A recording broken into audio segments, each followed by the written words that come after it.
Hi, I'm Mark, a professional colorist. I grade international feature films, commercials, and series, many of which have won awards like the Cannes Film Festival Camera d'Or. I'd like to invite you to see where stories are shaped by color, so welcome to my home color grading studio.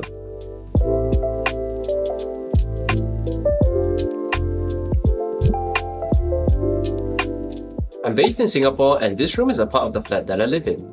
The first thing that I needed to do in order to convert it into a professional grading suite was to paint it to a neutral color. A fellow Singaporean colorist friend, JB, gave me the idea to get an 18% grey card, commonly used in photography, in order to get it matched at my neighborhood Nippon paint store. Thanks, JB. After comparing it with their catalog, this was the shade of grey that matched the grey card the closest. Next was designing the layout. There are two areas in my grading suite. One, the area where my clients sit back and watch the grade unfold on the TV, and two, my work area where I do the grading. In the client area, we have a cozy 4-seater couch with a table where you'll find some candy, Wi-Fi details, and my name cards. Just opposite the couch is a 65-inch OLED TV which I fully calibrated, so that clients get an accurate view of their color-graded images.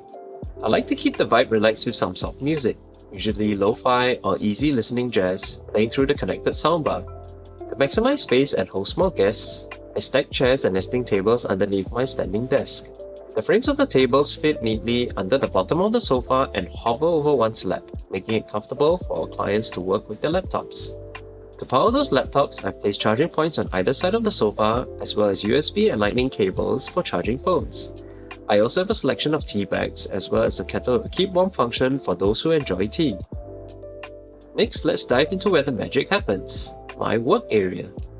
This is what I'm looking at when I'm working.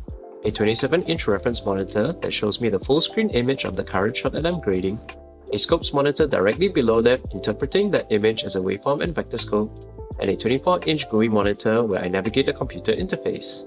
As you can see, my workspace is perpendicular to the client area in order to make eye contact with them. This is an idea that I borrowed from Cullen Kelly, who mentioned this arrangement in one of his earliest newsletters. Thanks, Cullen. For remote grading sessions when my clients are in another location, I use a webcam that works well in low light so that they can still see me even while I'm working in near darkness. I have a microphone that can tap to mute, as well as dedicated speakers for clear communication. My control surfaces include a speed editor, micro panel, keyboard, trackpad, and a Stream Deck Mini for quick access to shortcuts. These shortcuts include turning on and off and changing the color temperature of the smart bulbs installed in my room. Now, obviously, everything you've seen so far is with the smart bulbs turned on.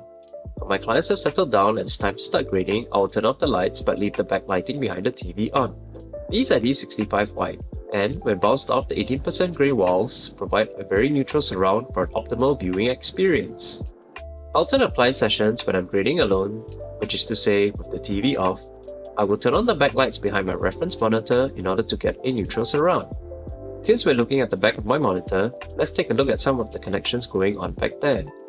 Hidden out of sight are all the cables that are velcroed up and put into sleeves that run through a cable management box. The box also houses a HDMI splitter and nut box that keeps my reference monitor in a calibrated state at all times. All video signals have been consolidated to come out from this Thunderbolt 3 PCIe chassis.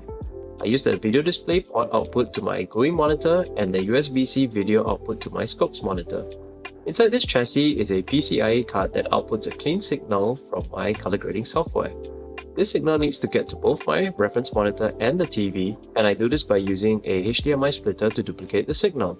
My TV can store its calibration internally, but my reference monitor requires using a LUT to calibrate it in order to be more accurate, as well as a place to store it. I achieve this by inserting a LUT box between the HDMI splitter and my reference monitor. However, for some reason, the LUT box does not transmit the correct metadata to the monitor. I solve this by inserting an EDID switch after the LUT box, which now passes along the correct resolution metadata to the monitor. For the PCIe chassis handles the monitoring outputs from the computer, I use a Thunderbolt 4 dock to handle the wired inputs into the computer, such as Ethernet, microphone, webcam, micro panel, Stream Deck Mini, and RAID storage. It also outputs sound to the speakers. On the floor beside my desk is a RAID enclosure with 84TB of redundant storage, meaning that if any of the 8 hard drives inside dies, I can replace it with a spare one on hand in order to reboot it and continue working from it. I also have a spare Thunderbolt 4 cable connected to my dock that I can use to plug in my portable NVMe SSD, client hard drives, or even charge my phone. Both the PCIe chassis and Thunderbolt 4 dock are plugged into my Apple M3 Max MacBook Pro, which also powers it. I maxed out the specs for this one except for the storage, which sits at 2TB. So you might be wondering, why get a MacBook Pro instead of a Mac Studio or a desktop computer?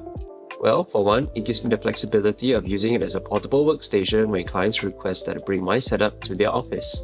Moreover, it's a workhorse whose performance is comparable to the best Mac Studio that you can currently buy, meaning that I'm not really sacrificing any power here.